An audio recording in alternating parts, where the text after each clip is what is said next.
అందరికీ నమస్తే నుల్లా welcome to MR media Telangana. నేను మీ రేఖను. చాలా అంశాలున్నాయి మాట్లాడుకోవడానికి. 5 రాష్ట్రాల ఎన్నికల ఫలితాలు కానీ, ఇక్కడ చూసుకున్నట్లయితే రైతుల కష్టాలు కానీ, కాంగ్రెస్ 6 గ్యారంటీల గురించి కానీ, ఇవన్నీ అంశాలు మాట్లాడుకోవాల్సిన అవసరం ఉన్నది.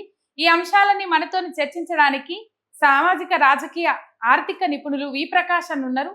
అన్నకు వెల్కమ్ చేద్దాం, ఇవన్నీ ముచ్చట్లు మాట్లాడదాం. అన్న నమస్తే. అన్న నమస్తే రేఖ. ఎట్లున్నారు అన్న? మంచిగా ఉన్నాం కానీ ఎండలు మండుతున్నాయి. ఎండలు మండుతున్నాయి. రైట్ అన్న. దాదాపు రైతుల సమస్యలు చూసుకున్నట్లయితే రైతు భరోసా టయానికి ఇచ్చిన పాపాన ఓలే, నీళ్లు ఇచ్చిన పాపాన ఓలే, కరెంటు కూడా 6 గంటలు కూడా వస్తుందో లేదో, 6 గంటలు వస్తే పెద్ద గగనం. అంత కష్టపడి పంట పండించి కల్లాలల్లో పోసుకుంటే ఐకేపీ సెంటర్లు లేటుగా ఓపెన్ చేసిండ్రు. ఓ బార్దాన్లు ఉండే, టార్పాలిన్ కవర్లు ఉండే, రైతులు 20-25 రోజులు కల్లాలలో ధాన్యం పోసుకొని ఎదురు చూసినా కూడా ఈ వానకు దడుస్తున్నాయి, ఎండకు ఎండుతున్నాయి, కానీ కొనుగోలు చేద్దాం, రైతుల బాధలు తీర్దామనే ఆలోచన సర్కారు తాను ఉన్నట్లు కనబడతలేదు.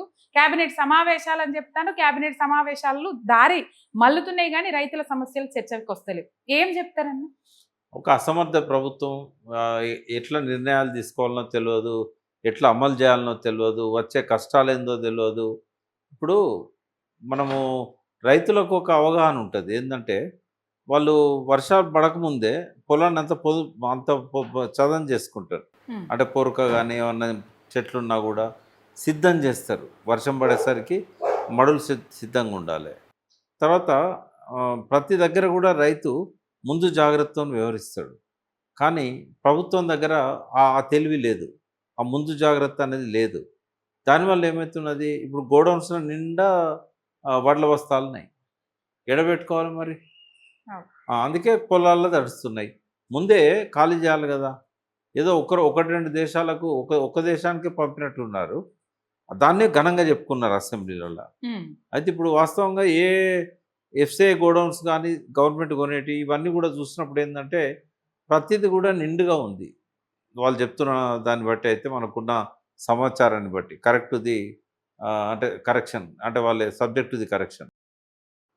ఇప్పుడు ఏమవుతుందంటే అవి నిల్వ చేయడానికి అవకాశం లేనప్పుడు ఇంకా వాళ్ళు తేరు ఎక్కడ పెట్టుకోవాలి.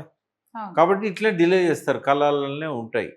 ఇక్కడ ఈ గోడౌన్లకు ఇక్కడ ఖాళీ అయ్యి ఇవి రైస్ మిల్లర్స్కో, లేకుంటే విదేశాలకో, లేకుంటే పోర్టుకో, ఎక్కడికో ఒకడికి ఇళ్ళకి వెళ్ళిపోయినాయి అనుకో, ఆ గ్యాప్లో తీసుకొచ్చి మళ్ళీ పెడతా ఉంటారు. ఇక్కడ ఇంకోటి ఏంటంటే కోఆర్డినేషన్ సరిగా లేదు, సమన్వయం అనేది సరిగా లేదు. ఇటు ఐకేపీ సెంటర్స్కి, ఇటు రైతులకు, ఇటు ప్రభుత్వానికి, ఇటు ఎక్స్పోర్ట్ చేసేదానికి, తర్వాత రైస్ మిల్లర్స్తోని ఈ సమన్వయం సరిగా లేకపోవడం వల్ల కూడా ఈ బారదాన ఉన్నా కూడా ఇయ్యలేని పరిస్థితి. లిమిట్ పెడతాను, ఇంతకంటే ఎక్కువ లేదు, ఇన్ని బస్తాలే, ఈ రోజుకి ఇంతకంటే లిమిట్ లేదు అని. ఇప్పుడు మొక్కజొన్న విషయంలో కూడా ఇదే జరుగుతుంది. ఇప్పుడు మహబూబ్నగర్లో కానీ వరంగల్లో కానీ రైతుల ఆందోళనలు మనం చూసాం, మొక్కజొన్న రైతులు కూడా. ఎందుకంటే ఒక పాలసీ లేదు, ఒక ప్లాన్ లేదు. గవర్నమెంట్ ఆఫ్ ఇండియాకు లేదు, గవర్నమెంట్ ఆఫ్ తెలంగాణకు లేదు. గవర్నమెంట్ ఏం చేసిందంటే వాస్తవంగా మన దేశం నుంచి 20-30 లక్షల టన్నులు మేజ్ ఎక్స్పోర్ట్ అవుతుంది, అంటే వేరే దేశాలకు ఎక్స్పోర్ట్ అవుతుంది. అయితే ఈ మేజ్ ఎట్లుంటే ధరలు తేడా వస్తూ ఉంటుంది. ఈ మన దేశంలో కూడా ఒక కండిషన్ పెట్టిండు మోడీ, 20% ఇక్కడ ఇథనాల్ తయారు చేయడానికి మేజ్ వాడాలి అని పెట్టాడు, ఇథనాల్ తయారు చేయడం కోసం. ఎప్పుడైతే ఇది మేజ్కు ఇథనాల్కు లింక్ పెట్టారో అప్పుడే ఎక్స్పోర్ట్స్ తగ్గిపోయినాయి. అయితే ఒక పక్కనేమో 5 లక్షల టన్నులో 6 లక్షల టన్నులో ఎక్స్పోర్ట్ చేస్తుండ్రు, మరో పక్కనేమో పోయిన సంవత్సరం 1,70,000 టన్నులు ఇంపోర్ట్ చేసుకున్నారు వేరే దేశాల నుంచి. ఈ సంవత్సరం 6 రెట్లు పెరిగింది, 9.5 లక్షల టన్నులు ఇప్పుడు దిగుమతి చేసుకున్నారు. ఇది చూడటానికి చాలా ఆశ్చర్యం అనిపిస్తుంది. ఒక పక్క ఎక్స్పోర్ట్ చేయడం ఏంది, మళ్ళీ పక్క ఇంపోర్ట్ చేసుకోవడం ఏంది. ఎక్స్పోర్ట్ చేసినప్పుడు మళ్ళీ ట్యాక్స్ కట్టాలి, అక్కడ ఇంపోర్ట్ చేసుకున్నప్పుడు మళ్ళీ ట్యాక్స్ కట్టాలి. ఇదేంటంటే ప్లానింగ్ లోపం. వాళ్ళు ఏమంటారంటే ధర తక్కువ ఉన్నప్పుడు బయట నుంచి ఇంపోర్ట్ చేసుకుంటున్నాం, ధరలు ఎక్కువ ఉన్నప్పుడు బయట దేశాలకి ఎక్స్పోర్ట్ చేస్తున్నాం. ఇది నమ్మేటట్లేదు. ఇది ఒక విధానం అంటూ లేదు. ఎన్ని ఎకరాల మొక్కజొన్న వేయాలి, ఎన్ని ఎకరాల వరి వేయాలి చెప్పేవాళ్ళు లేడు, వినేవాళ్ళు లేడు. ఇప్పుడు అమెరికాలో ఎట్లుంటుందంటే, అమెరికాలో పెద్ద పెద్ద ఫార్మర్స్ ఉంటారు, ఒక్కొక్కరికి వాళ్ళ ఎన్ని కిలోమీటర్లలో ఉంటాయి ఫార్మ్స్, ఎకరాల్లో కాదు. చాలా పెద్ద పెద్ద ఫార్మ్స్ ఉంటాయి. 2000 హెక్టార్లు, 1000 హెక్టార్లు. అంటే హ్మ్. ఒక్కొక్క రైతుకు ఉండేదే 2000 ఎకరాలు, 3000 ఎకరాలు, 5000 ఎకరాలు ఇట్లుంటాయి అన్నట్టు. హ్మ్. 10,000 ఎకరాలు. హ్మ్. వాళ్ళు ఎయిర్ స్ట్రిప్ వేసుకుంటారు. విమానంలో దిగుతారు. చిన్న విమానం. 16 మంది పట్టేది, 8 మంది పట్టేది. చిన్న విమానంలో పొలంలో ఎయిర్ స్ట్రిప్ ఉంటది. అందులో దిగుతారు. దిగి ఆడ హెలికాప్టర్ ఉంటది. హ్మ్. డ్రోన్స్ ఉంటాయి. వాటితోని చల్లుతారు మొత్తం. అంటే అంత పకడ్బందీగా ఆడ లేబర్ ఎక్కువ ఉండరు. 2000 ఎకరాలైనా ఇద్దరు ముగ్గురితోని నడిపిస్తారు. హ్మ్. ఏది చేయాలన్నా మెషినరే. కోత కోయాలన్నా మెషినే, నాట్లేయాలన్నా మెషినే, ఏది చేయాలన్నా మెషినే. అప్పుడేమైతది మొక్కజొన్నలు వాళ్ళకి తక్కువ పండుతాయి. అవును. ఖర్చు ఉండదు కదా! హ్మ్. రెండోది అమెరికాలో 70-75% సబ్సిడీ ఉంటది. ఇక ఆడ నుంచి తెచ్చి మన ఇండియాలో వాళ్ళు ఏం చేస్తారంటే డంప్ చేస్తారు. ఇక తక్కువ ధరకు వస్తున్నాయి కదా అని చెప్పి ఇంపోర్ట్ చేసుకుంటారు. హ్మ్. మన దగ్గర మిగిలిపోతా ఉంటాయి. పండించినయి అట్లనే ఇప్పుడు ఉంటాయి. చూడు రాదు 10,000 బస్తాల కంటే ఎక్కువ మేజ్ తీసుకోవద్దని రూల్ పెట్టారు. హ్మ్. 10,000 రోజు. అంటే మార్కెట్‌కి వచ్చేటివేమో 30,000, 20,000 బస్తాలు వస్తాయి. హ్మ్. మరి వాళ్ళు ఏం చేసుకోవాలి? వర్షానికి తడుస్తాయి. అంటే ఇంపోర్ట్ చేసుకునుడు ఎందుకన్నా? ఇక్కడ పండుతది ధాన్యం అని అన్నప్పుడు అంటే అక్కడ తక్కువ ధరకు వస్తున్నాయి కదా! హ్మ్. తక్కువ ధరకు వస్తున్నాయని ఇంపోర్ట్ చేసుకుంటారు. ఎందుకంటే అన్ని గవర్నమెంటే ఇస్తాంది బయట దేశాలల్ల. హ్మ్. మన దగ్గర ఏది లేదు కదా! అవు. ఒక మద్దతు ధర తప్ప ఇంకేది లేదు కదా! అయితే ఇట్లాంటి ఒక వ్యవసాయ విధానం అనేది సరిగ్గా లేదు భారతదేశానికి. అందులో తెలంగాణకు అసల ఎవరు ఇష్టం వచ్చినట్టు వాళ్ళు. హ్మ్. వ్యవసాయ శాఖ మంత్రి ఆయన కొద్ది రోజులు అలుగుతాడు. కొద్ది రోజులు దూరం ఉంటాడు. కొద్ది రోజులు జనంలోకి రాడు. హ్మ్. ఎందుకంటే రైతు బంధు లేదు, రైతు భరోసా లేదు, రైతు రుణమాఫీ లేదు, ఏది లేదు. హ్మ్. ఎట్లుంటదంటే 2 ఎకరాలకి ఏస్తున్నామని చెప్పారు. మా మిసెస్ వాళ్ళ ఆమె పేరు మీద 3 ఎకరాలున్నది. హ్మ్. 3 ఎకరాల్లో ఒక్క ఎకరానికేమో 6,000 వచ్చినాయి. ఏది కొద్ది రోజుల ముందు హ్మ్. హ్మ్. మొదటిసారి ఏసినప్పుడు. హ్మ్. రెండో ఎకరానికి 750 వచ్చినాయి. అదేం లెక్కమ్మ? హ్మ్. ఏం లెక్క అది? వస్తేనేమో 6,000 రావాలి. రెండో ఎకరానికి 750 వచ్చినాయి. లేకపోతే మొత్తమే ఆ! ఊకోవాలి. హ్మ్. ఇక మూడో ఎకరానికి రూపాయి రాలే. హ్మ్. నాకు 10 ఎకరాలుంది. నాకు ఒక్క ఎకరానికి కూడా రాలే. హ్మ్. అంటే ఇచ్చినామంటే ఇచ్చినాం అన్నట్టే తప్ప పడుతున్నాయి. ఎంత పడ్డాయి? ఎవరికి పడ్డాయి? ఏం లెక్కలేదు. అంతే. మరి ఇట్లున్నప్పుడు ఒక పక్కన వాళ్ళు కష్టపడి అప్పులు చేసి పండించిన దానికేమో మార్కెట్‌లో కొనే దిక్కు లేదు. దేశంలోనే ఒక వ్యవసాయ విధానం లేదు. అమెరికాలో ఏం చేస్తారు తెలుసా? హ్మ్. వాళ్ళు ఒక 6 నెలల ముందే ఏ దేశాలల్ల ఏమేమి నిల్వలున్నాయి? హ్మ్. ఇండియాలో మొక్కజొన్న నిల్వలు ఎన్నున్నాయి? వరి ఎంత నిల్వ ఉంది? గోధుమ ఎంత నిల్వ ఉంది? ఏది ఇండియా లాంటి పెద్ద దేశాలు. అయితే అమెరికా నుంచి ఎక్కడెక్కడికైతే ఎక్స్‌పోర్ట్ చేస్తున్నారో, ఆ దేశాల వ్యవసాయ విధానాలు, వ్యవసాయ నిల్వలు, ధాన్యం ఉత్పత్తి నిల్వలు హ్మ్. ఒక 30, 40 ఐటెమ్స్ ఉంటాయి. ఇప్పుడు కందులు అమెరికా నుంచి ఎక్స్‌పోర్ట్ అయితాయి. ఆ కందులు ఇక్కడ నిల్వలు ఎంతున్నయి? హ్మ్. వచ్చే సంవత్సరానికి ఎంత నాటేస్తారు? ఈ లెక్కలన్నీ ముందే తీసుకుంటారు. తీసుకొని ఏం చేస్తారంటే వాళ్ళు, అంటే సీజన్స్ కొంచెం చేంజ్ ఉంటాయి కదా! అక్కడిక్కడికి. అయితే అది తీసుకొని ఏం చేస్తారంటే, సపోజ్ అన్ని దిక్కులా అన్ని రకాల ధాన్యం స్టాక్ ఉందనుకో, హ్మ్. వాళ్ళు ఎక్స్‌పోర్ట్ చేసే పరిస్థితి లేదనుకో, క్రాప్ హాలిడే ఇస్తారు. క్రాప్ హాలిడే ఇచ్చి ఏం చేస్తారు? రైతుల అకౌంట్లల్ల వాళ్ళు పంట పండించి అమ్మితే ఖర్చులు పోను ఎంత మిగులుతదో అంత అమౌంట్ ఏసేస్తారు వాళ్ళు. అప్పుడేమైతది? వాళ్ళ దగ్గర నిల్వలు పేరుకపోవు అవు. కదా! హ్మ్. అంటే వాళ్ళు వాళ్ళ దేశ విధానమే కాకుండా అన్ని దేశాల విధానాలను కూడా దృష్టిలో పెట్టుకొని స్టాక్స్ ఎంతున్నాయనేది ఇయాల రేపంతా కంప్యూటరైజేషనే కదా! హ్మ్. అట్లా చేసి వాళ్ళు ఏం చేస్తారంటే ఏ పంట ఏయాలే? ఏ పంట ఎంతేయాలే? ఏ ఏరియాలో ఏ పంట పండించాలే? ఏ పంట పండిస్తే సబ్సిడీ వస్తది? ఇప్పుడు వాళ్ళు చెప్పిన పంట కాక వేరే పంట ఏసిండ్రనుకో సబ్సిడీ ఇయ్యరు. హ్మ్. ఇప్పుడు క్రాప్ హాలిడే ఇచ్చినప్పుడు వాడు పంట ఏసిండనుకో వానికి ఎయ్యరు అకౌంట్‌ల. నీ కర్మ అంటారు. అంతే. కొనరు కూడా అది. హ్మ్. అంత స్ట్రిక్ట్‌గా అమెరికాలో ఉంటే చాలా దేశాల్లో అట్లే ఉంటది. మన దేశంలో పట్టించుకున్నోడు లేదు.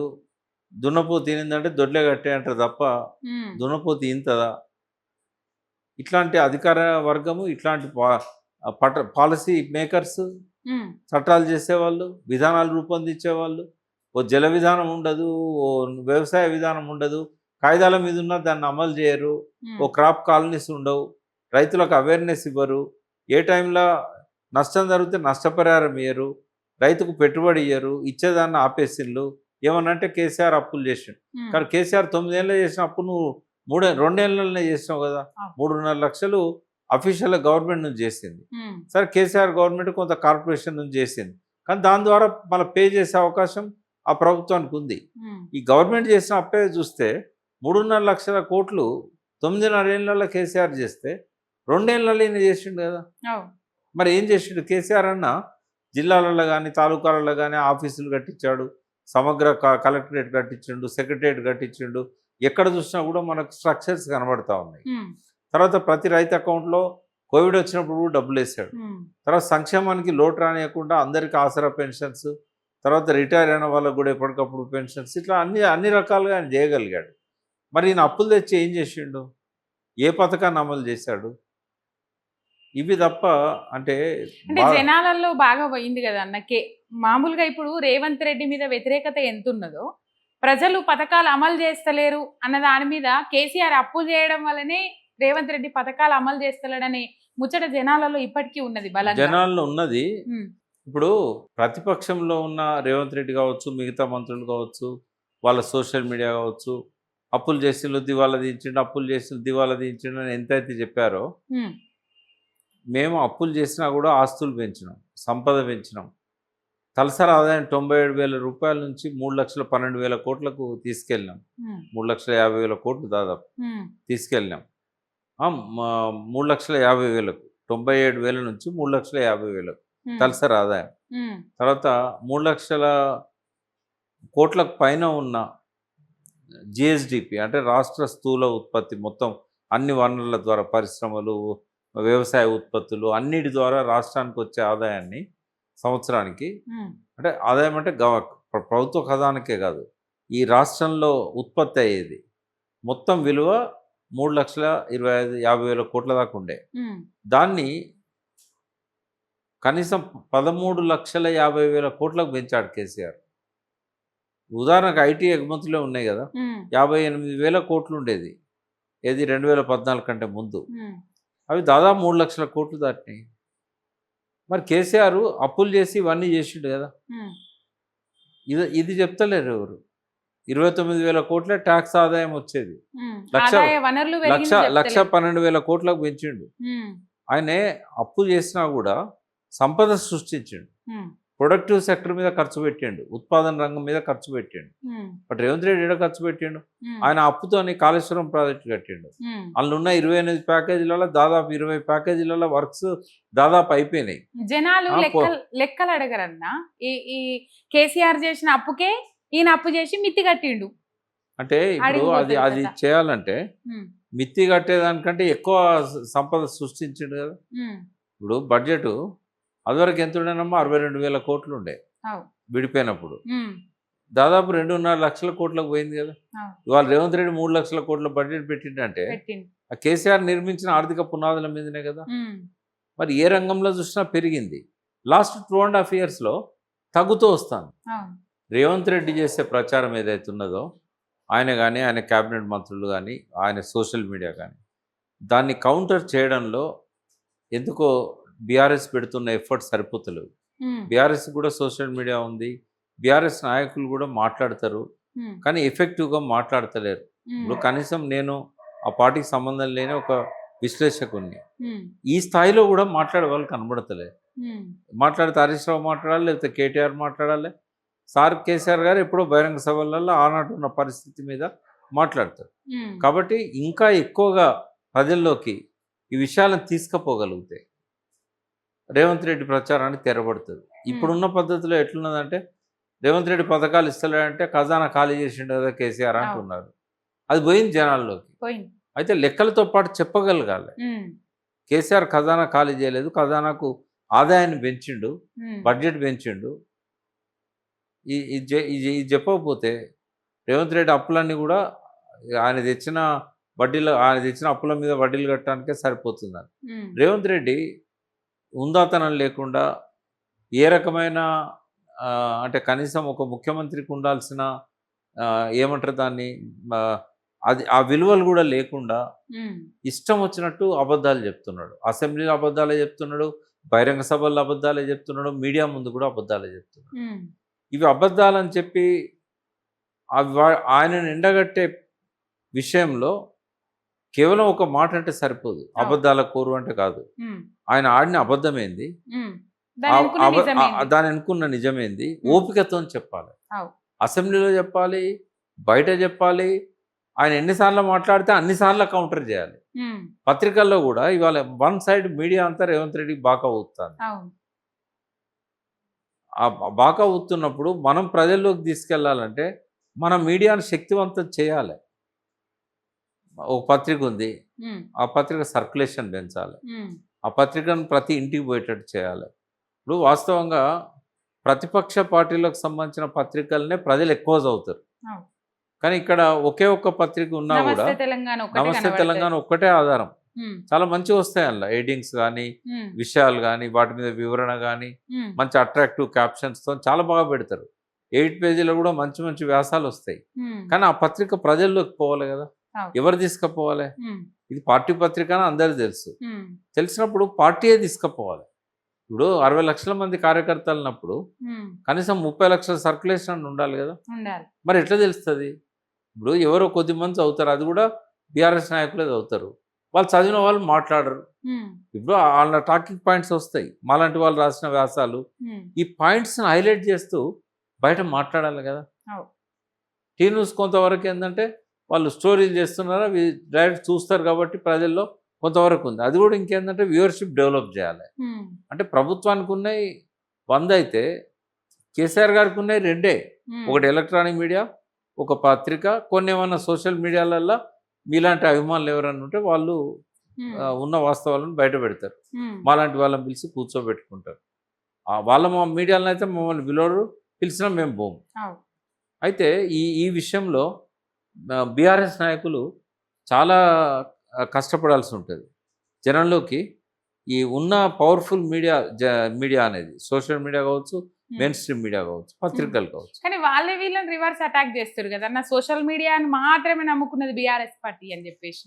అంటే అట్లేం లేదు. ఇప్పుడు ప్రజల్లోకి పోయింది కదా. ఇప్పుడు వరంగల్ ఇవాళ ఉమ్, వ్యవసాయ రైతు సంగ్రామ సభ. రైతు సంగ్రామ సభ జరిగింది కదా. ఉమ్, ఇంత ఎండలో కూడా ప్రజల్లోకి పోయిండ్రు, ప్రజలను ఆర్గనైజ్ చేశారు. కేటీఆర్ గారు, తర్వాత జిల్లా నాయకులంతా అక్కడ, మాజీ మంత్రులు దయాకర్ రావు, పొన్నాల లక్ష్మయ్య, ఉమ్, రెడ్డి నాయక్, వీళ్ళంతా కష్టపడిందే అంతమంది వస్తారు. అవు.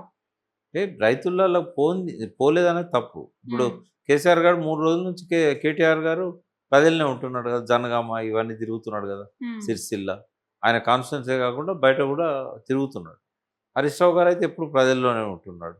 మరి ఎవరు ప్రజల్లో లేనిది? జిల్లాలలో ఎవరు మాజీ మంత్రులు వాళ్ళ జిల్లాల్లో ప్రజలలోనే ఉంటున్నారు. ఉమ్, బట్ రావాల్సినంత ప్రచారం రావడం లేదు. ఎందుకు అంటే ఈ మీడియా డామినేట్ చేస్తుంది. ఉమ్, కాంగ్రెస్ మీడియా డామినేట్ చేస్తుంది. అవు. ఒక నమస్తే పత్రికలు రాస్తే ఇవి 10 పత్రికలు రాస్తున్నాయి. అందరినీ కమ్మేసిండ్రు. ఉమ్, అన్ని పత్రికలను కొనేసిండ్రు అడ్వర్టైజ్మెంట్స్ పేరుతోని. ఇప్పుడు చంద్రబాబు నాయుడు సపోర్ట్ చేసే ప్రతి పత్రిక రేవంత్ రెడ్డి పల్లకి మోస్తుంది. అవును, ఉమ్. మోస్తారు. అట్లా జరుగుతూ ఉంది. ఇండిపెండెంట్ పత్రికలు ఉన్నాయి కానీ వాటికి కూడా ఇంకా మన తెలంగాణ ఉంది, ఉమ్, దేవులపల్లి అమర్ది, ఉమ్, అట్లనే ఐజే శ్రీనివాస్ రెడ్డి గారిది ఉంది ప్రజాపక్షం. ఇట్లాంటి పత్రికలు ఇంకా న్యూట్రల్ పత్రికలు, అవి ప్రజల పక్షాన ఉండేటి. అవు. అవి వాటి ఇంకా రావాల్సినంత వెలుగులోకి రావట్లేదు. అవి ఉమ్, మేము రాస్తున్నాం కొన్ని ఆర్టికల్స్, ఉమ్. బట్ ఇంకా రావాలి బయటికి. ఫైనల్ గా రైతుల సమస్యల మీద రేవంత్ రెడ్డికి ఈ వేదికగా ఏం చెప్తారన్న? రైతు డిక్లరేషన్ పెట్టుకొని 2022లో మే 6వ తారీఖు నాడు 33 హామీలు ఇచ్చిండ్రు రైతులకు. కేసీఆర్ 10,000 బిచ్చం ఇస్తాను, నేను 15,000 ఇస్తా, వ్యవసాయ కూలీలకు 12,000 ఇస్తా, కౌలు రైతులకు అవే 15,000 ఇస్తా, పంటల బీమా పథకం తీసుకొస్తా, గిసొంటి ఎన్నో చెప్పిండ్రు. రైతు బోనస్ అని చెప్పిండ్రు. ఏమీ లేవు, ఒక్కటి కూడా లేవు. అంటే ప్రజలు గమనిస్తున్నారు. ఈయన మాటలు చెప్పి అంటే ఒక్క మాటతో కొట్టేయలేరు ప్రజలు. ఈయన అనుకుంటాడు ఉమ్, అప్పుల పాలు చేసిండు, వడ్డీలకి సరిపోతానే అని అన్నా కూడా ఒక సెక్షన్ నమ్ముతుంది. కాంగ్రెస్కి అనుకూలంగా ఉండే రైతుల సెక్షన్ కొంత నమ్ముతుంది. ఉమ్, కానీ అందరు నమ్మరు కదా అబద్ధాలను. అవును. అబద్ధాలను కొంతకాలం అందరితో నమ్మించవచ్చు, ఉమ్, కొంతకాలం కొందరితో నమ్మించవచ్చు. కానీ ఎల్లకాలం అందరితో నమ్మిస్తామనడం అనేది రేవంత్ రెడ్డి భ్రమ. ఉమ్, ఇప్పటికే తేలిపోయింది, అబద్ధాలు చెప్తున్నాడు అనేది రైతులందరికీ అర్థమైంది. ఉమ్, కరెక్ట్ టైం రావాలి కదా, దెబ్బ కొట్టాలంటే టైం రావాలి. ఉమ్. వచ్చినప్పుడు వాళ్ళు తమను ఎట్లా నిర్లక్ష్యం చేసిండో, ఎట్లా పట్టించుకోలేదో వాళ్ళని కూడా రైతులు పట్టించుకోరు. పోయిన 10 ఏళ్ళు ఎరువుల కొరత అంటే యూరియా కొరత అనేది రైతులకు లేకుండే అన్న. యూరియాల కోసం రైతులు తిప్పల పడ్డారు. ఇప్పుడు ఆ యూరియా మీద ఈ ప్రభుత్వం బ్యాన్ విధించింది. అంటే ఉన్నప్పటికి కూడా స్టాక్ ఉన్నప్పటికి కూడా బ్యాన్ విధించి వాటిని అమ్ముతలేరు. ఎట్లా అన్న మరి యూరియా లేకపోతే ఎట్లా, రైతులకు ఎరువులు అందియకపోతే ఎట్లా? అంటే ఫెయిల్ అయింది పూర్తిగా, మేనేజ్మెంట్లో ఫెయిల్ అయింది. ఇప్పుడే కాదు, 2 ఇయర్స్ నుంచి ఫెయిల్ అయితేనే ఉంది. మొత్తం కేసీఆర్ గారు దిగిపోయాక మళ్ళా లైన్లు, ఉమ్, కొంతకాలం ఆన్లైన్లో బుక్ చేయాలన్నాడు, ఇట్లా కొంత మొదలు పెట్టిళ్ళు. ఉమ్, బట్ రైతులకు అర్థమైంది ఏంటంటే మళ్ళీ పాత రోజులు రావాలి, ఈ ప్రభుత్వం ఎరువులు కూడా సరిగ్గా ఇవ్వడం లేదు, ఉమ్, దాంతోపాటు రైతు బంధు ఇవ్వట్లేదు కొందామంటే. ఉమ్, అదివరకు ఆ రైతు బంధు పడ్డ తర్వాతనే పోయి ఎరువులు తీసుకునేది, ఉమ్, ఎక్కడ కూడా కొరత రాలేదు. ఎందుకంటే కేసీఆర్ గారు ముందే ఏం చేసేదంటే ప్రొడక్షన్ ఎక్కువ ఉన్న అన్ సీజన్ ఉంటుంది కదా, ఉమ్, అన్ సీజన్లో తీసుకొచ్చి స్టాక్ పెట్టేవాడు. మళ్ళీ సీజన్లో పోతే అన్ని రాష్ట్రాలు కావాలని కొట్లాడతాయి కదా, ఉమ్, అందుకని ఏం చేసిందంటే ఎప్పుడైతే అన్ సీజన్ ఉంటుందో ప్రొడక్షన్ అయితే నడుస్తూనే ఉంటుంది కదా, అవు, ఎరువులు తయారు కావడం అనేది ఆగదు, ఉమ్, నాన్ స్టాప్గా జరుగుతూనే ఉంటుంది. సీజన్లో ఏంటంటే వాళ్ళ మీద ప్రెజర్ ఉంటుంది, అన్ సీజన్లో స్టాక్ ఉంటుంది వాళ్ళ దగ్గర, అది తీసుకొచ్చి పెట్టేవాడు. ఉమ్. ఇక్కడ సలహాలు ఇచ్చేవాళ్ళు లేరు, వాళ్ళకు తెలియదు. సలహాలు ఇచ్చినా తీసుకునేటోళ్ళు లేరు. రైట్ అన్న, 5 రాష్ట్రాల ఎన్నికలకు సంబంధించిన రిజల్ట్ వచ్చినాయి. దాదాపు తమిళనాడులో, వెస్ట్ బెంగాల్లో ఒక స్పష్టమైన మార్పు కోరుకున్నారన్న జనాలు. వాళ్ళు ముఖ్యమంత్రులుగా ఉన్నోళ్లను కనీసం ఎమ్మెల్యే స్థానంలో కూడా కూర్చోబెట్టలేదు ప్రజలు, అక్కడి ప్రజలు. ఈ విధమైన మార్పుని ఏ విధంగా చూడొచ్చు? ఓవరాల్గా 5 రాష్ట్రాల ఎన్నికల ఫలితాలను ఎట్లా చూడొచ్చు అన్న? ఇప్పుడు ఎన్నికలు జరిగిన రాష్ట్రాల్లో 2 పెద్ద రాష్ట్రాలు వెస్ట్ బెంగాల్, తమిళనాడు. ఉమ్, ఇక మిగతా ఈ కేరళ చాలా చిన్న రాష్ట్రం, అవును. దానికంటే అస్సాం ఇంకా చిన్నది, పుదుచ్చేరి అస్సాం కంటే ఇంకా పుదుచ్చేరి ఇంకా చిన్నది. ఉమ్, అయితే ఈ 2 రాష్ట్రాలదే ఎక్కువగా చర్చనీయాంశాలు అవుతున్నాయి. ఉమ్, 2 రాష్ట్రాల్లో ఏంటంటే ఒక స్పష్టమైన వ్యాక్యూమ్ ఉండే, పొలిటికల్ వ్యాక్యూమ్. ఆ వ్యాక్యూమ్లో ఉమ్, ఎందుకు వ్యాక్యూమ్ ఏర్పడ్డది? ఫస్ట్ వెస్ట్ బెంగాల్ తీసుకుందాం. ఉమ్, స్వాతంత్రం వచ్చిన తర్వాత మొదటి 20 సంవత్సరాలు కంటిన్యూగా కాంగ్రెసే అధికారంలో ఉంది. 1967లో దెబ్బపడ్డది. ఉమ్, సిపిఎం ఉన్న ఇంకా సిపిఐ, ఇంకా కొన్ని రిపబ్లిక్ పార్టీ లాంటి, ఫార్వర్డ్ బ్లాక్ లాంటి ఇట్లాంటి కొన్ని పార్టీలు కలిసి ఒక యూనిటీగా ఏర్పడి అక్కడ వాళ్ళు అధికారంలోకి వచ్చారు. వచ్చిన తర్వాత నెక్స్ట్ ఎలక్షన్లో కాంగ్రెస్ మళ్ళీ పైచేయి సాధించింది. అంటే 20 ఏళ్ళు మళ్ళీ 72 నుంచి 77 దాకా. ఉమ్, సిద్ధార్థ శంకర్ రాయ్ అని కాంగ్రెస్లో పెద్ద నాయకుడు, ఆయనే అక్కడ ముఖ్యమంత్రిగా 5 ఏళ్ళు చేశాడు. మొత్తము 78, 79 ఏళ్ళ స్వాతంత్రానంతర భారతదేశంలో ఉమ్, కేవలం 25 ఏళ్ళు మాత్రమే కాంగ్రెస్ పరిపాలన చేసింది. దాదాపు 1977 నుంచి 2011 దాకా 34 ఏళ్ళు కేవలం సిపిఎం పార్టీ రూల్ చేసింది. ఉమ్, ఈ 2 పెద్ద ప్రధాన పార్టీలు అక్కడ. ఎప్పుడైతే మమతా బెనర్జీ 2011లో గెలిచి అధికారంలోకి వచ్చిందో, ఆ పార్టీ అంతకన్నా ముందే పెట్టింది, ఉమ్, కానీ కొట్లాడుతూ నానో కార్ల ఫ్యాక్టరీ ఇట్లాంటివన్నీ చాలా వాటి మీద కొట్లాడి ఆమె ఏంటంటే ప్రజలలో ఒక ఫైటర్ అనే పేరు తెచ్చుకొని సిపిఎం కంటే ఈమె బెటర్ అనే ఒక ఆల్టర్నేట్ క్రియేట్ చేసుకొని ఆమె 2011లో ముఖ్యమంత్రి అయింది. ఉమ్, ఆమె కూడా కంటిన్యూగా 3 సార్లు ముఖ్యమంత్రిగా ఉంది. అంటే అక్కడ ఒక ట్రెడిషన్ ఉంది, ఒక్కసారి తప్ప ఉమ్, 67 నుంచి 77 మధ్యలో తప్ప ఉమ్, ఏ పార్టీ అధికారంలో ఉంటే కంటిన్యూగా ఆ పార్టీ 15-20 ఏళ్ళు పరిపాలన చేస్తుంది. ఆ ఒక్కసారి మాత్రమే ఓ టర్మ్ సిపిఎం, మళ్ళీ ఓ టర్మ్ కాంగ్రెస్, మళ్ళీ నెక్స్ట్ సిపిఎం ఇట్లా వచ్చింది. ఉమ్, సో మొత్తం ఈ పీరియడ్ అంతా తీసుకుంటే బెంగాల్ కొద్దిగా డిఫరెంట్గానే ఉంటుంది. ఇప్పుడు తమిళనాడు ఉన్నది, కేరళ ఉంది, ఓసారి వీళ్ళు ఓసారి వాళ్ళు, ఓసారి వీళ్ళు ఓసారి వాళ్ళు. ఉమ్, మన ఆంధ్రప్రదేశ్ ఓసారి 10 ఏళ్ళు వీళ్ళు 10 ఏళ్ళు వాళ్ళు, 10 ఏళ్ళు వీళ్ళు 10 ఏళ్ళు వాళ్ళు. కానీ బెంగాల్ అట్లా లేదు.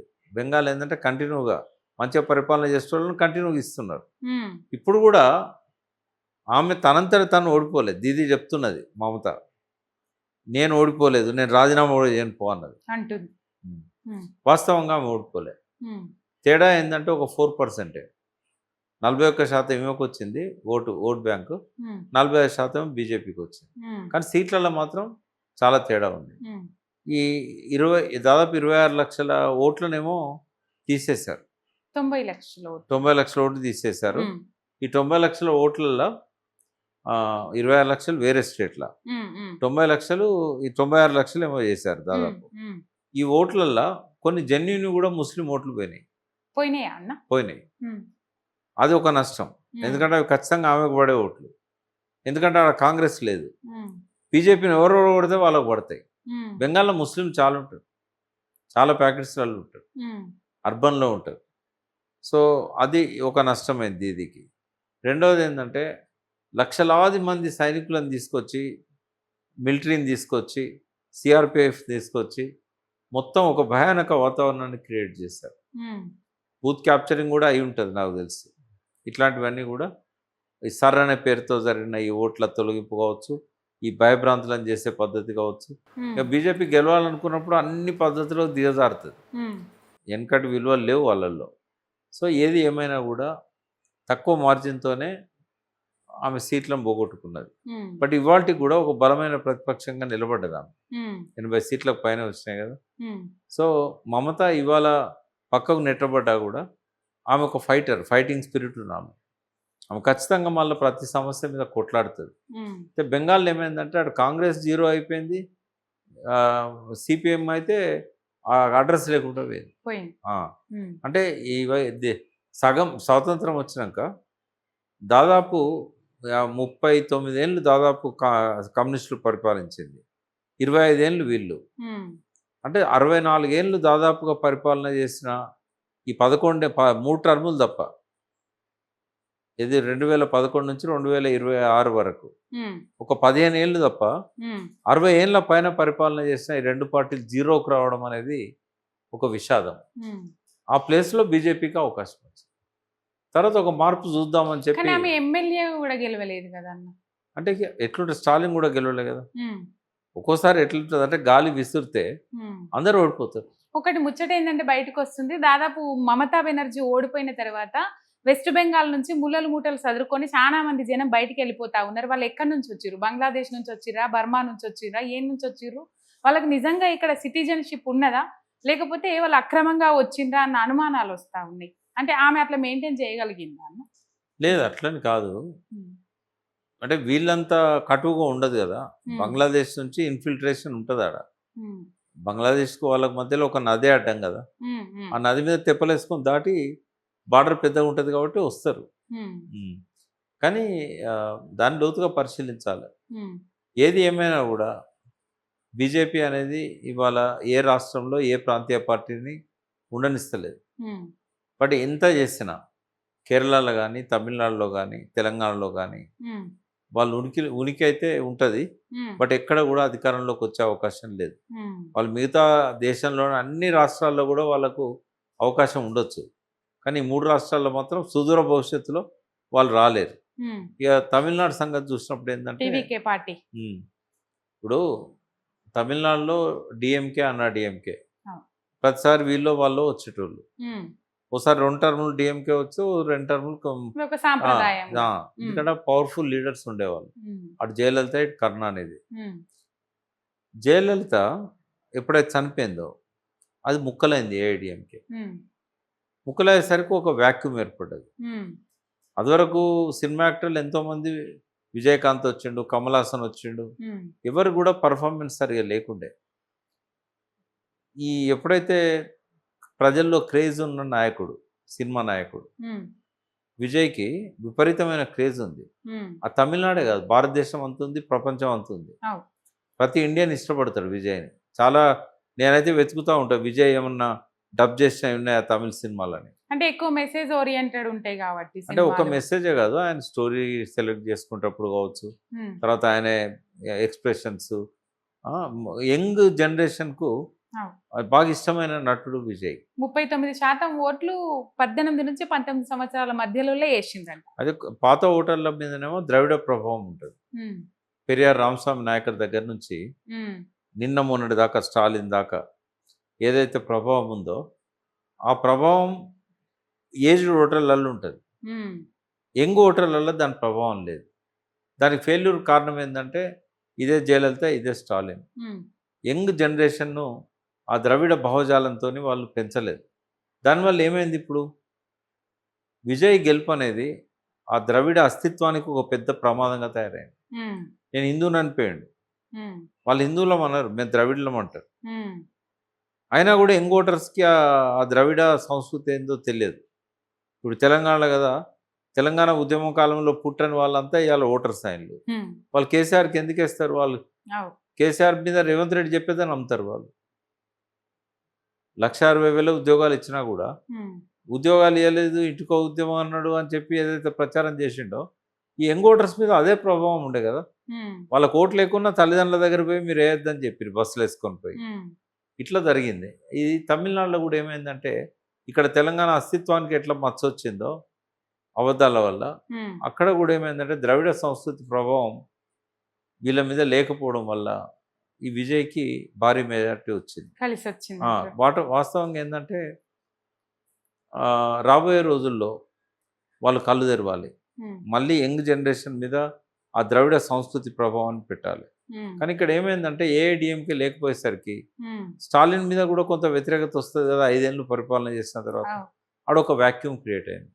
ఆ వ్యాక్యూమ్ను కాంగ్రెస్ కానీ బీజేపీ కానీ ఫుల్ఫిల్ చేయలేకపోయింది. మన పార్లమెంట్ ఎన్నికల్లో అన్నమలైని ముందు పెట్టి బాగా కొట్లాడింది, కానీ బీజేపీకి పెద్దగా ఏం రాలేదు. ఆడ ఏఐడిఎంకే ముక్కలైంది కాబట్టి వాళ్ళది కూడా పోయింది. పార్లమెంట్లో దాదాపు అన్ని సీట్లు డిఎంకేనే గెలిచింది. బట్ ఇప్పటికిప్పటికీ ఎంత తేడా అంటే 2 సంవత్సరాల్లో ఇవాళ స్టాలిన్ కూడా స్వయంగా ఓడిపోయాడు. అంటే వ్యాక్యూమ్ అనేది ఏర్పడ్డది. కమలాసన్ అప్పుడు దొరకలేదు, అది విజయకాంత్ అప్పుడు దొరకలేదు వాళ్ళకు. ఎందుకంటే ఇద్దరు పవర్ఫుల్, జయలలిత స్టాలిన్ ఉండేసరికి. కరుణానిధి పోయినా స్టాలిన్ అప్పటికే 5-6 సార్లు గెలిచిన నాయకుడు కదా, ఉప ముఖ్యమంత్రిగా ఉండే, ఇవన్నీ ఉండే. ఇప్పుడు ఏంటంటే రేపు రాబోయే రోజుల్లో విజయ్కును ఈ కరుణానిధి ఉదయనిధి అని ఉన్నాడు కదా, ఈయన కొడుకు స్టాలిన్ కొడుకు, వీళ్ళిద్దరి మధ్యనే రాబోయే కాలంలో ఒక 20-30 సంవత్సరాలు అది నడుస్తూ ఉంటుంది. ఒక విజయ్ 10 రకాల గ్యారంటీలు ఇచ్చాడు, రేవంత్ రెడ్డి 6 గ్యారంటీలు ఇచ్చి రేవంత్ రెడ్డి అమలు చేయకపోయాడు. విజయ్ 10 రకాల గ్యారంటీలు ఇచ్చాడు. మోడీ ఏమో దేశం అంతా మహిళల అకౌంట్లలో 1,250 రూపాయలు ఇస్తానంటే ఏకంగా 2,500 ఇస్తాను. ఏడాదికి 6 సిలిండర్లు ఫ్రీ అన్నాడు. లగ్గం చేసుకుంటే 8 గ్రాముల బంగారం. ఆ బంగారం అనేది బాగా అట్రాక్ట్ చేసింది. యూత్ కూడా కొలాటరల్ సెక్యూరిటీ 20 లక్షలకి ఇస్తా అన్నాడు పెద్ద చదువులు చదివే. తర్వాత ఎవరైతే స్టూడెంట్స్ ఉన్న తల్లిదండ్రులు ఉన్నారో, గార్డియన్స్ కానీ తల్లిదండ్రులు కానీ 1,500 వాళ్ళకి ఇస్తాను. 15,000 ఇయర్లీ 15,000 వాళ్ళకు చదువు కోసం. ఇట్లా అన్ని రకాల సెక్షన్స్ ను అట్రాక్ట్ చేస్తాడు విజయ్. అంటే ఆయనకున్న ఇమేజ్ తో పాటు అక్కడున్న వ్యాక్యూమ్ గ్యాప్ ఏదైతే ఉన్నదో అది పనిచేసింది. కానీ ఓల్డ్ ఏజ్ వాళ్ళ మీద కానీ మిడిల్ ఏజ్ వాళ్ళ మీద కానీ విజయ్ ప్రభావం లేదు. అందుకే ఇవాళ 80కి పైన డిఎంకేకి వస్తే, 70కి పైన, 50కి పైన ఏఐడిఎంకేకి వచ్చినాయి. అది తక్కువేం కాదు కదా అవి. అంటే పూర్తిగా వన్ సైడ్ విజయ్కి రాలే, మెజార్టీ కూడా ఇంకో 8 సీట్లు 10 సీట్లు తక్కువ ఉన్నాయి. ఇక బహుశా అంశుమన్ రామదాస్ పార్టీ ఒకటి ఉండే, వాళ్ళకు 5 వచ్చినాయి, కాంగ్రెస్కు 5 వచ్చినాయి, ఇండిపెండెంట్ సిపిఎంకు 2 ఉన్నట్లున్నాయి, వామపక్షాలకు ఇంకో 2 కాంగ్రెస్కు ఉన్నట్టు. కాంగ్రెస్కి 5 వచ్చినాయి, ఇంకో 2 ఇంకెవరికో వచ్చినాయి. అంటే ఈయనకు తక్కువ పడే సంఖ్య ఏదైతే ఉన్నదో, ఇటు ఏఐడిఎంకే అక్కర్లేదు, ఆయనకు డిఎంకే అక్కర్లేదు, బీజేపీ కూడా అక్కర్లేదు. కాబట్టి ఇండిపెండెంట్ గానే ఆయన వీళ్ళ సపోర్ట్ తోని కావాలంటే సపోర్ట్ చేస్తారన్న కాంగ్రెస్ అధికారికంగా ప్రకటించింది టీవీకే పార్టీకి సపోర్ట్ చేస్తాము అని. వాళ్ళు అడిగిండ్రు 5 సరిపోవు కదా అన్న. మరి మిగతా అంశుమని రామదాస్ అని ఇంకొక లీడర్ ఉన్నాడు, ఆయన పార్టీకి ఒక 5 వచ్చి. గవర్నర్ గ్రీన్ సిగ్నల్ ఇస్తాడు. వాళ్ళు ఆ లెటర్ కూడా ఇస్తారు. ఆ లెటర్ కూడా రావాలి కదా. దాదాపు బీజేపీ దక్షిణాన్ని అడుగు పెడతాంది. ఇక నెక్స్ట్ టార్గెట్ కర్ణాటక, తెలంగాణ అంటుర్రన్న. తెలంగాణలో బీజేపీని నమ్మే పరిస్థితులు ఉంటాయా అన్న? కర్ణాటకలో వస్తే రావచ్చు. నెక్స్ట్ కాంగ్రెస్ మీద యాంటీ ఇన్కమెన్స్ పెరిగింది. ఆడ కూడా గ్యారంటీలు అమలు చేయలేదు రేవంత్ రెడ్డి లాగానే. ఆడ కూడా ప్రజలు కష్టాలు పడుతున్నారు. కాబట్టి కాంగ్రెస్ మీద వ్యతిరేకతతోని ఆడ బీజేపీ ఉంది అగెనెస్ట్ గా. ఇవన్నీ చిన్న పార్టీలుగా మారిపోయినాయి. దేవగౌడ పార్టీ, కుమారస్వామిది కానీ ఎవరితోనో పొత్తు పెట్టుకోవాలి ఆయన. ఇక్కడ మనలాగా ఒక ప్రాంతీయ పార్టీ అనేది వేరే లేదు ఆడ. బీజేపీ, కాంగ్రెసే మెయిన్ పార్టీలు. కర్ణాటకలో కూడా కుమారస్వామి, దేవగౌడ ప్రభావం తగ్గిన తర్వాత ఏదన్నా ఒక లోకల్ పార్టీ అనేది ప్రభంజనంలాగా వచ్చి ఉంటే ఆడ బీజేపీకి అవకాశాలు తక్కువ ఉండేది. బట్ అక్కడ ఏమైందంటే ముఖాముఖి పోటీలే అవుతున్నాయి కాబట్టి కుమారస్వామి ఉన్నా ఎవరితోనో పొత్తులో ఉంటాడు.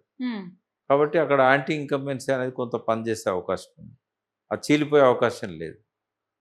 బట్ ఇక్కడ మాత్రం ఏనాటికి కూడా బీజేపీ థర్డ్ ప్లేస్‌లోనే ఉండాలి. The Congress versus BRS. KCR గారు కొద్దిగా ఈ పార్టీలను లేకుండా చేయాలనే ఆలోచనతోని టీడీపీ కానీ కాంగ్రెస్ కానీ చాలా మందిని ఇలా కలుపుకున్నాడు. ఒకవేళ కనుక ఆయన కలుపుకోకపోయింటే బీజేపీకి ఇంత అవకాశం ఉండకపోయేది. ఎప్పుడైతే ఈ రెండు పార్టీలకు తగ్గుముఖం పట్టినాయో బీజేపీకి అవకాశం వచ్చింది. కానీ వాళ్ళ ఒక లెవెల్ వరకు వచ్చి ఆగిపోతాయి అవి. ఇంతకంటే పెరిగే అవకాశం లేదు. 8 పార్లమెంట్ సభ్యులు గెలవడం అనేది వాళ్ళ బలం కాదు. అది టీఆర్ఎస్కు వ్యతిరేకంగా కాంగ్రెస్ బీజేపీ కలిసి పొత్తుగలవపోయినా క్యాండిడేట్లను పెట్టడంలో ఒక అండర్స్టాండింగ్కి వచ్చినాయి. దానివల్ల ఇటు 8 అటు 8 వచ్చి టీఆర్ఎస్ ఏం లేకుండా పోయింది. ఒకటి పార్లమెంట్ ఎన్నికలు కాబట్టి మోడీ వర్సెస్ రాహుల్ గాంధీ అన్నట్టే వచ్చింది. లోకల్ ఎలక్షన్లు అయితేనేమో కొంత బీఆర్ఎస్కి స్టేక్ ఉండేది. ఆ కొద్ది రోజులు పోయిన ఓటు ఏదైతే ఉన్నదో మళ్ళీ బీఆర్ఎస్ అకౌంట్లకే వస్తుంది అది. కాబట్టి ఇవాళ కూడా వాళ్ళ 38% చెక్కు చెదరకుండా ఉంటుంది. ఇంకా అవసరమైతే యాంటీ ఇన్కంబెన్సీ వచ్చింది కాబట్టి పథకాలు ఇవ్వట్లేదని బీఆర్ఎస్ కొంచెం ఎక్కువ బెనిఫిట్ అయ్యే అవకాశం కూడా ఉంటుంది. కాబట్టి బీజేపీకి ఈసారి అయితే లేదు. నెక్స్ట్ టైం ఏమైనా ఉంటుందో తెలియదు కానీ ఈసారి అయితే బీజేపీకి థర్డ్ పొజిషనే. ఇంకా వేరే పార్టీలకు కూడా వ్యాక్యూమ్ అయితే లేదు ఇక్కడ. ఇప్పుడు కవిత గారు పెట్టిన పార్టీ కావచ్చు, లేకుంటే ఇంకెవరన్నా రేపు పార్టీ పెడితే కూడా ఆ వ్యాక్యూమ్ అయితే లేదు ఇక్కడ. ఈ మూడే బీజేపీకే వ్యాక్యూమ్ దొరుకుతలేదు, ఆ ప్లేస్ దొరుకుతలేదు. కాబట్టి ఇంకొక పార్టీకి ఎడ కానీ దొరుకుతుంది. కవిత అంటుంది కదా అన్న, మా అయ్యతోని శాత కాలే, మా అయ్యతోని కాలే, నాకు అవకాశం ఏంటి, నేను అమలు చేయకపోతే నన్ను కట్టేసి కొట్టుండ్రి అంటుంది ఆమె. అంటే ప్రజలు నమ్మాలి కదా మొదలు. ఇప్పుడు ఆమె చెప్పే విషయాలను, ఆమె చెప్పే విషయాలను, ఆమె చుట్టూ ఉన్న నాయకులను ప్రజలు నమ్మితే నిజంగానే ఆమె బరిలో ఉంటుంది. బట్ ఇప్పుడు నాకు తెలిసి ఏంటంటే ఒక ఎంత స్ప్లిట్ చేయగలుగుతుంది బీఆర్ఎస్ను అనే లక్ష్యంతోనే ఇవాళ వాళ్ళు పనిచేస్తున్నారు. అంతకంటే వేరే సీఎం అయ్యే అవకాశం లేదు. ఆ పార్టీ ఒక ఎమ్మెల్యేని కూడా గెలిపించుకునే అవకాశం అయితే ఇప్పుడు లేదు. అంటే ఓటు బ్యాంక్ చీల్చే అంటే పరిస్థితి. అట్లా అంత ఈజీ కాదమ్మా. ఇప్పుడు నిజంగానే అంత బలం ఉంటే ఇవాళనే ఆ పార్టీ బలం కనబడేది మనకు. ఎలక్షన్ల నాటికి స్పేస్ క్రియేట్ చేసుకుంటాము అని అంటే వీళ్ళు కూడా ప్రయత్నం చేస్తారు కదా ఉన్న స్పేస్ కాపాడుకోవడానికి. ఎవరి దగ్గర దొరుకుతుంది ఆమెకు స్పేస్? టీఆర్ఎస్ బలపడతా ఉంది రోజు రోజుకు. బీఆర్ఎస్ రోజు రోజుకు బీఆర్ఎస్ బలపడతా ఉంది. కాంగ్రెస్ ఏంటంటే తన అధికారంలో ఉన్నది కాబట్టి క్యాడర్ను, తన ఎమ్మెల్యేలను వీళ్ళందరినీ కాపాడుకుంటుంది. హోరాహోరీ వాళ్ళ మధ్యనే పోటీ ఉంటుంది. ఏమన్నా కొద్ది అవకాశం దొరుకుద్దేమో అని బీజేపీ సందులో దూరాలని చూస్తున్నది. ఇంకేమన్నా ఛాన్స్ దొరికితే వద్దామని పవన్ కళ్యాణ్ను చంద్రబాబు నాయుడు చూస్తున్నారు. ఇందులో ఇప్పుడు కవిత గారి బలహీనత ఎక్కడ మనకు అర్థమవుతున్నదంటే టీఆర్ఎస్ అని పెట్టుకోవడంలోనే ఆమె బలహీనత ఉన్నది. ఇప్పుడు ఆమె స్వతంత్ర శక్తికి ఎదగదలుచుకుంటే స్వతంత్ర ఎజెండాతో పాటు స్వతంత్ర పార్టీ కూడా పెట్టుకోవాలి. మళ్ళీ ఆ టీఆర్ఎస్ బలాన్ని తన దిక్కు తెచ్చుకోవాలనే దాంతో ఒక దుర్బుద్ధితో ఏదైతే ఆమె ప్రణాళిక సిద్ధం చేసుకున్నదో, టీఆర్ఎస్ పేరు పెట్టుకున్నదో అది ఆమె బలహీనత. అది ఒక అనైతిక పునాదుల మీద వెలుస్తున్న పార్టీగా మనం చూడవచ్చు. ఆమె రూట్స్ అనేటివి, ఆమె మూలాలు అనేటివి జాగృతిలో ఉన్నాయి. ఆమె శక్తిహీనరాలు కాదు. ఆమె తనంతట తన జాగృతిని బిల్డ్ చేసింది. ఆమెకు మంచి వాగ్దాటి ఉంది. ఆమె ఏ స్థాయికైనా ఎదగలిగే ఆ పట్టుదల కానీ, ఆ మొండితనం కానీ అన్నీ ఉన్నాయి. మళ్ళీ టీఆర్ఎస్ ఎందుకమ్మా? ఇన్ని శక్తులు ఉన్న వాళ్ళు టీఆర్ఎస్ పెట్టుకుంటుంటారంటేనే తన బలాన్ని తను నమ్ముకోవట్లేదని, తన మీద తనకు నమ్మకం లేకనే కదా టీఆర్ఎస్ మీద ఆశపడడం. అందుకే ఇప్పుడు ఆమె ఇంట్లో కుటుంబానికి దూరమైంది, పార్టీకి కూడా దూరమైంది. దూరమైనప్పుడు ఆమెను ఒక స్వతంత్ర వ్యక్తిలాగానే చూస్తాం. స్వతంత్ర వ్యక్తిలాగా చూసినప్పుడు ఆ పార్టీ పెట్టడంలో తప్పేం లేదు. ఆమె సీఎం కావాలనుకోవడంలో తప్పేం లేదు. కానీ ఆమె ఎదుగుదల అనేది అనైతికంగా ఉండకూడదు. రాజకీయంగానే కవిత గారిని అంచనా వేద్దాం మనం. ఓ తెలంగాణ ఆడబిడ్డ, తెలంగాణ తెచ్చిన కేసీఆర్ కుటుంబంలో ఆయన బిడ్డ, ఆ ప్రేమాభిమానాలు ఉంటాయి మనకు. కానీ ఆమె ఒక నాయకురాలుగా ఎదగడంలో తప్పేం లేదు. ఎదగాలనుకుంటాం కానీ అనైతికంగా ఉండకూడదు. ఇప్పుడు ఉదాహరణకు ఇంకోటి చెప్తా అనైతికం ఏందో. ఆ రోజు అనౌన్స్ చేసినప్పుడు టీఆర్ఎస్ అని అంటే ఆమె ఏం పేరు చెప్పింది? తెలంగాణ రాష్ట్ర సేన. ఆమె అప్లై చేసిన దానిలో ఆ పేరు ఉందా? లేదు. 5 పేర్లలో ఆ పేరు లేదు. అప్పటికే అప్లై చేసింది కదా, ఏప్రిల్ 23 తారీఖు. మరి అప్లై చేసినప్పుడు ఏప్రిల్ 25 నాడు రక్షణ సేనని పెట్టుకుంటే అర్థం ఉంది. ఉమ్, రాష్ట్ర సేనని ఎట్లా పెట్టింది? ఉమ్, ఇది ప్రజలను మోసం చేయడం కాదా? అవు. ఒకటి. ఈమె అంటే పెట్టుకున్నది. ఉమ్, 5 పేర్లలో ఒక పేరు టీఆర్ఎస్ అనే అర్థం వచ్చేటట్టుగా తెలంగాణ రక్షణ సేన అని పెట్టింది. ఉమ్, కానీ ఇంకా 4 పేర్లు జాగృతి పేరుతోనో ఇంకో పేరుతోనో ఉన్నాయి. అవు. ఎలక్షన్ కమిషన్ ఏం చేయాలి? వాటిలలో సెలెక్ట్ చేయాలి. ఉమ్, ఎందుకంటే టీఆర్ఎస్ అనే అర్థం వస్తున్నది కాబట్టి, ఇదివరకు టీఆర్ఎస్ అనేది రికగ్నైజ్డ్ పార్టీగా 10 సంవత్సరాలు ఉన్నది కాబట్టి, 8 సంవత్సరాలు ఉన్నది, 8 కాదు, 2001 నుంచి 1 నుంచి. 2022 దాకా, ఉమ్, అంటే దాదాపు 22 సంవత్సరాలు ఉన్నది. ఇది ప్రజలను గందరగోళం చేస్తుంది కాబట్టి రక్షణ సేన అనే దానికి ఇవ్వకూడదు. ఉమ్, ఇది లాస్ట్కు పెట్టుకోవాలి పరిశీలనలో. ఉమ్, ఆ పైన ఉన్న 4 భారతదేశంలో లేని ఆ పేర్లు, అవు. తెలంగాణ జాగృతి కానీ ఇవి లేవు. ఉమ్, ఫస్ట్ వాటికి ఇవ్వాలి కదా. మరి ఎందుకు ఇవ్వలేదు? అంటే కేసీఆర్ను చికాకు చేయడానికి దుర్బుద్ధితోనే ఎలక్షన్ కమిషన్ ఆలోచించింది. ఉమ్, ఎందుకు అంటే వాళ్ళు వెన్నుముక లేని వ్యక్తులు. ఉమ్, వాళ్ళు అమిత్ షా మోడీ ఆఫీసులల్లో పనిచేసిన వాళ్ళు, ఉమ్, ఒక కాన్స్టిట్యూషనల్ ప్లేస్లో ఉన్నారు ఇప్పుడు పొజిషన్లో.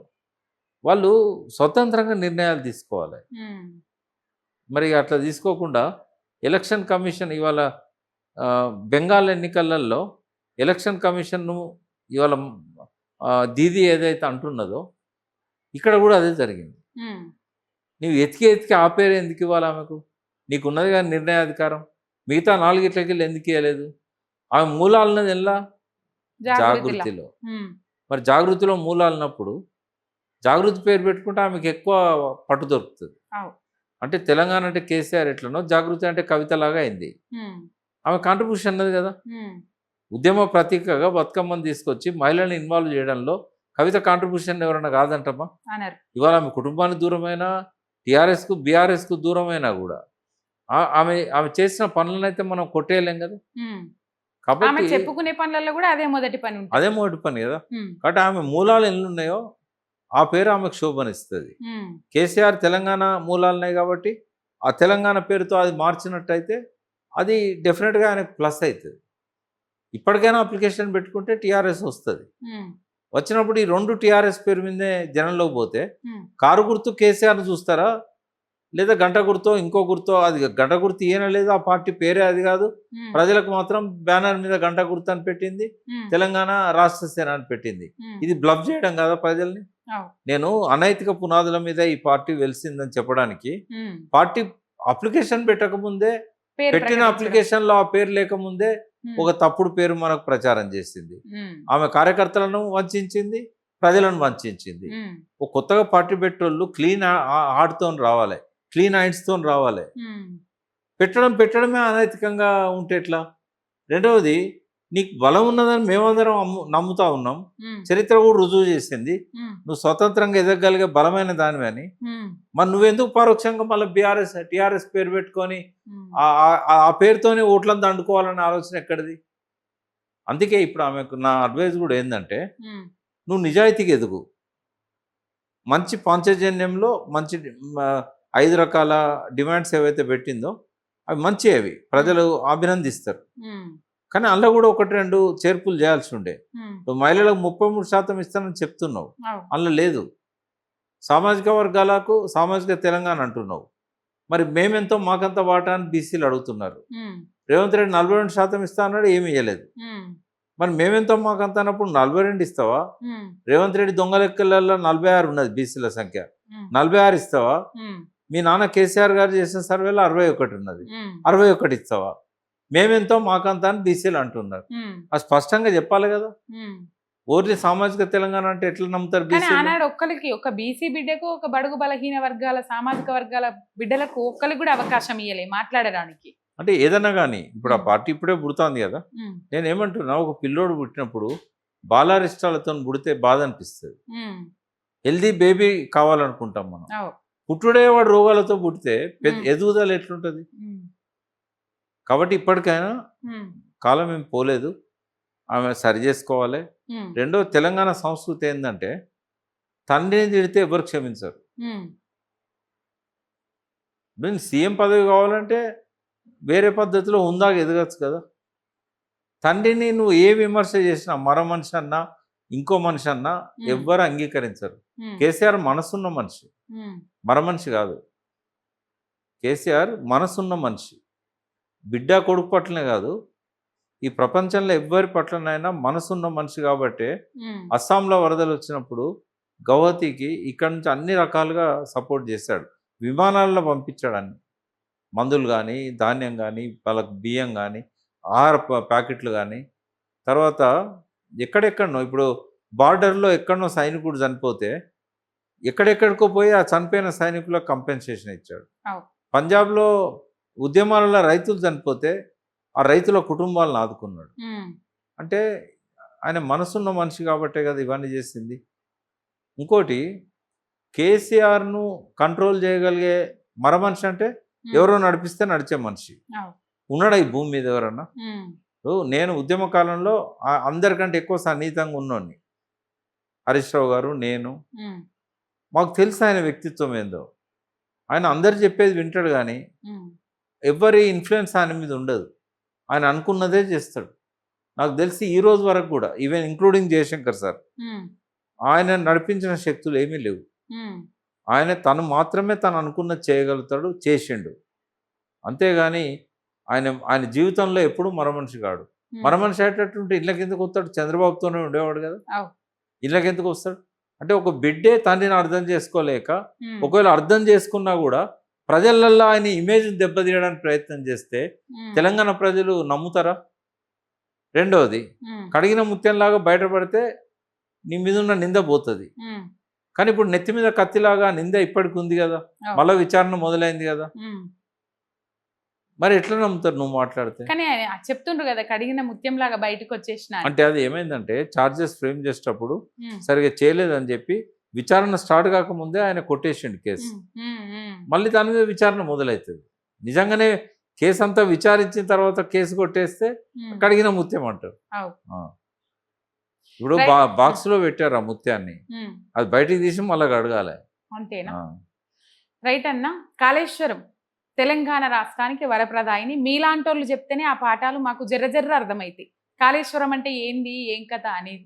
కాళేశ్వరం గురించి కనీసం జ్ఞానం లేదు అనేది వాళ్ళే నిరూపించుకున్నారు, పవర్ పాయింట్ ప్రజెంటేషన్లు పెట్టుకొని. మరి అప్పటి నుంచి ఇప్పటిదాకా కాళేశ్వరం మీద ఒకటే ఏడుపు. కాళేశ్వరం అయిపోయిందన్న. హైకోర్టు ధర్మాసనము అది పీసీ ఘోష్ కమిషన్ నివేదిక ఆధారంగా ఎటువంటి చర్యలు చేపట్టద్దు అని చెప్పేసి, ఇప్పుడు విద్యుత్ కమిషన్ అని చెప్పేసి లోకూర్ కమిషన్ వేసిండు. ఆ లోకూర్ కమిషన్ ఇచ్చిన రిపోర్ట్, ఆ రిపోర్ట్ ఇచ్చింది తెలుసా అన్న మీకు? ఆ రిపోర్ట్ ఎప్పుడు సబ్మిట్ చేసింది తెలుసు. అక్టోబర్ 24లో సబ్మిట్ ప్రభుత్వానికి ఇచ్చిండు ఆయన. అక్టోబర్ 24 అంటే 2024లో అక్టోబర్లో యాక్చువల్ గా అంత ముందు నరసింహారెడ్డి గారిని కమిషన్ చైర్మన్ గా వేశారు. అయితే ఆయన విలేకరులతో మాట్లాడుతూ ఏదో కామెంట్ చేశాడు. దాని మీద సుప్రీంకోర్టు పోయాడు కేసీఆర్. 7 పేజీల లేఖ రాసింది. లేఖ రాయడం కాక సుప్రీంకోర్టు పోయిన తర్వాత సుప్రీంకోర్టు ఏం చేసిందంటే ఆయనను మార్చండి అని చెప్పింది. చెప్పినాక లోకూర్ కమిషన్ వేశారు. 3 నెలలు రిపోర్ట్ ఇచ్చాడు ఆయన. జూలైలో అనుకుంటా, బహుశా జూన్లోనో ఆయన కమిషన్ అపాయింట్ చేశారు. 24 జూన్, జూలై, అక్టోబర్ వరకు ఆయన రిపోర్ట్ ఇచ్చేసింది. ఇచ్చినప్పుడు ఏంటంటే ఇప్పటి వరకు అందులో ఏమున్నదో నరమానవుని తెలియదు, అది అసెంబ్లీలో పెట్టలేదు. బట్ నాకు తెలిసినంత వరకు ఏంటంటే మనకు ఇంటర్నెట్ ద్వారా వచ్చిన సమాచారం లేదా ప్రభుత్వం ఇచ్చిన లీకులలో ఏంటంటే ఛత్తీస్గఢ్ నుంచి పవరు అంత ఆదరాబాదరాగా కొనాల్సిన అవసరం ఏంది అంటే, మిగతా అంటే బిడ్డింగ్ వేరే రాష్ట్రాల నుంచి ఎంతకు పవర్ ఇవ్వగలుగుతారు, ఇది ఏది కూడా ఆలోచించకుండా, వాళ్ళతో బిడ్స్ తెప్పించుకోకుండా ఏకపక్షంగా ఎక్కువ ధరకు ఛత్తీస్గఢ్కి ఇచ్చారు. అంత హర్రీగా అని అంటారు. ఈ ఒక్క పాయింట్ మీదనే నేను చాలాసేపు మాట్లాడగలుగుతా. అయితే ఏం తొందర వచ్చింది, హర్రీగా ఎందుకు కొనాలి, బిడ్డింగ్ లేకుండా డైరెక్ట్ ఎక్కువ ధరకు ఎందుకు ఛత్తీస్గఢ్కి ఇవ్వాలంటే 2-3 కారణాలు చెప్పాలి. ఒకటేమో ఆత్మహత్యలు ఆపాలనేది కేసీఆర్ గారి లక్ష్యం. అయితే 2-3 ఏళ్ళ దాకా కరెంటు కష్టాలు తప్పవు అని చెప్పి మేనిఫెస్టోలో నాతోనే ఆయన 3 ఏళ్ళ దాకా తప్పవని రాయించాలని ప్రయత్నం చేసాడు. నేనన్నా ఇట్లా 3 ఏళ్ళ దాకా కరెంటు కష్టాలు పోవంటే ఓట్లు ఎందుకు వేస్తారు సార్? మీరు ఏమన్నా చేసి వెంటనే కరెంటు కష్టాలు బాపడానికి ప్రయత్నం చేస్తామని చెప్పాలంటే మనం చేయలేంది చేస్తామని చెప్పడం తప్పు. రేవంత్ రెడ్డి ఏమో అడ్డగోలు అబద్ధాలు ఆడతాడు. కేసీఆర్ గారేమో సార్ 3 ఏళ్ళ రాస్తే ఓట్లు పడాయి, మీరు ఏమన్నా చేసి తొందరగా కరెంట్ తేండి, తెస్తామని రాయండి అంటే నా వల్ల కాదు, 3 ఏళ్ళ లోపు రాదు కరెంట్ అన్నాడు. ఆనాడు ఉన్న పరిస్థితి అటువంటిది. కిరణ్ కుమార్ రెడ్డి ఏమన్నాడు, మీరు తీగల మీద బట్టలు ఆరేసుకోవాలన్నాడు, దండాలు లెక్క చేసుకోవాలన్నాడు. అటువంటి పరిస్థితుల్లో ఎక్కడ కరెంటు ఎక్కువ ఉన్నది సర్ప్లస్ అని చూస్తే ఛత్తీస్గఢ్లో ఉంది. మరి ఛత్తీస్గఢ్ నుంచి మనకు రావాలంటే లైన్ లేదు. యుద్ధ ప్రాతిపదిక మీద 9 నెలల్లో లైన్ వేయించాడు. లైన్ వేయించినప్పుడు ఇక కరెంటు కొనాలి కదా. వాళ్ళు మన బలహీనతను ఆసరా చేసుకొని వాళ్ళు అడ్డగోలు రేట్లు పెంచింది. ఎక్కడ దొరుకుతలేదు, రైతుల ప్రాణాలు అరి అంటున్నాయి. ఎండాకాలం పవర్ హాలిడే ఇవ్వాల్సి వస్తుంది, పవర్ హాలిడే ఇవ్వాల్సి వస్తుంది. చిన్నపిల్లలు కూడా రాత్రులు లేచి ఏడుస్తున్నారు, కరెంట్ ఇవ్వలేని పరిస్థితి. ఇక పవర్ కట్లు ఆపాలే, తెలంగాణ బాగుపడాలనే ఉద్దేశంతో కొద్దిగా ఎక్కువ డబ్బైనా మళ్ళీ సంపాదించుకోవచ్చు. కానీ లో వోల్టేజ్తోని ట్రాన్స్ఫార్మర్స్ కాలిపోవడము, మోటార్లు కాలిపోవడము, ఇట్లాంటివన్నీ చాలా పెద్ద నష్టం. అది దాన్ని దృష్టిలో పెట్టుకొని ఏం చేసిండంటే ఎక్కువ రేట్ అయినా పర్లేదని చెప్పి తీసుకున్నాడు ఆయన. టెండర్లు పెట్టలేదు, బిడ్డింగ్ చేయలేదు, ఇట్లాంటివన్నీ అడ్డమైన మాటలన్నీ వీళ్ళు లీకులలో ఇస్తున్నారు. మరి ఎంతవరకు ఆయన లోకూర్ గారు దాన్ని అబ్జర్వ్ చేసిన అనేది మనకు తెలియదు. రెండవది ఏంటంటే అది ఆయన ఇంటి కోసం కొన్నది కూడా కాదు. పోనీ ఈయన ఇంటికి ఏమైనా కమిషన్ ఇస్తుందా ఛత్తీస్గఢ్ గవర్నమెంట్? అది గవర్నమెంట్ అయినా ఇది గవర్నమెంట్ అయినా. ఇంకోటి కార్పొరేషన్ దగ్గర పవర్ కొన్నా కూడా అవన్నీ గవర్నమెంట్ ఆఫ్ ఇండియా కిందకి వస్తాయి, పవర్ పర్చేజ్ అగ్రిమెంట్స్. ఈయన ఇంటికి అయితే రావు కదా. ప్రూవ్ చేయగలుగుతారా? నిజంగా ఈయనే ఇప్పుడు ప్రజాధనాన్ని దుర్వినియోగం చేసినను ఆరోపణ వేయచ్చు, కానీ ప్రజల ప్రాణాలు కాపాడడానికి కొద్దిగా ఎక్కువ కొన్నాడు ఆయన. ఈ అంశాలను ప్రస్తావించవచ్చా, చెప్పొచ్చా, సమాధానం చెప్పాలే. కానీ వాళ్ళు ఏం రాసిందో ఏందో మనకు తెలియదు. రెండవది, ఒకవేళ నిజంగానే కేసీఆర్ గారి మీద ఆయన ఏమన్నా ఇటువంటి రాసి ఉంటే వీళ్ళు ఆగేటోళ్ళ లొట్టు మీద కాకిలాగా. అక్టోబర్ 2024లో వచ్చింది అది రిపోర్ట్. దాదాపు 1.5 year నుంచి వీళ్ళే ఆగేటోళ్ళు.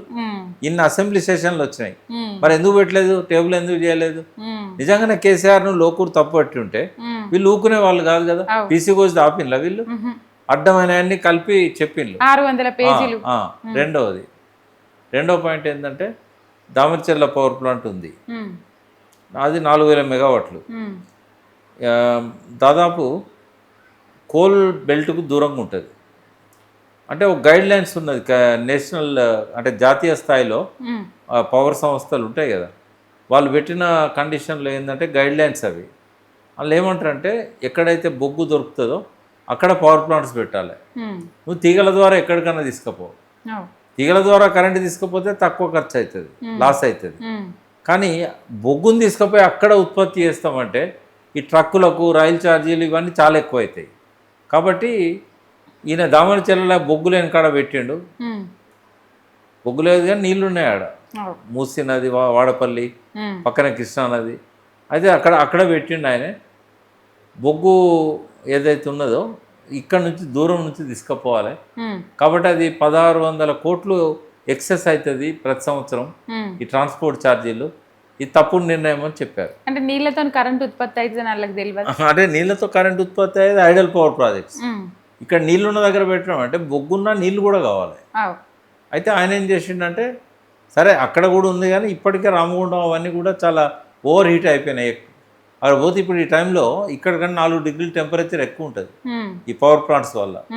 సరే ఆయన ఏమనుకున్నాడో ఏమో, ఇక్కడ అన్ని ఇండస్ట్రీస్ ఉన్నాయి కదా, దామర్చెర్లలో సిమెంట్ ఇండస్ట్రీ చాలా ఉన్నాయి, సో వీటికి అందుబాటులో ఉండాలి పవర్ అని చెప్పిండో ఏమో, దానికి అక్కడ పెట్టిండు ఆయన. పరిశ్రమలకు అనుగుణంగా ట్రాన్స్మిషన్ లాసెస్ కూడా బాగుంటున్నాయి. అంత కష్టపడి కరెంట్ ఉత్పత్తి చేసి బొగ్గును పండించి ఇచ్చేస్తే ఈ సరఫరాలో చాలా నష్టాలు జరుగుతున్నాయి. ఇట్లైనా నష్టాలు జరిగితే అట్లయినా ఎక్సెస్ అవుతుంది ట్రాన్స్పోర్ట్. అయితే అది దాన్ని తప్పు పట్టిందని చెప్పేసి ఒకటి చెప్పారు. సరే ఏది ఏమన్నా కానీ నువ్వు నిజంగానే అన్ని తప్పులు ఉంటే అసెంబ్లీలో ఎందుకు పెట్టలేదు? రెండవది, ఇప్పుడు ఆ సిబిఐ విచారణ ఆగిపోయింది కాబట్టి మళ్ళీ ఏదో ఒకటి కేసీఆర్ని ఇరికియాలి కాబట్టి మళ్ళీ ఈ సిబిఐ విచారణను మొదలుపెట్టారు. సిబిఐ విచారణ చేయడానికి అందులో పెద్ద అంశాలు ఏం లేవు. ఇదేదో పేపర్లలో సెన్సేషను, వాళ్ళ సోషల్ మీడియా, వాళ్ళ మీడియాలో చూపెట్టుకోవడానికి 2 ఏళ్ళ దాకా దీన్ని నడిపిస్తారు. చేసేది ఉండదు, తేలేది ఉండదు. అంటే 2.5 ఏళ్ళు కాళేశ్వరాన్ని వాడుకున్నారు, ఈ 2.5 ఏళ్ళు లోకూర్ కమిషన్. అంతేనా అన్న? రైట్ అన్న, థ్యాంక్ యూ. జై తెలంగాణ. జై తెలంగాణ.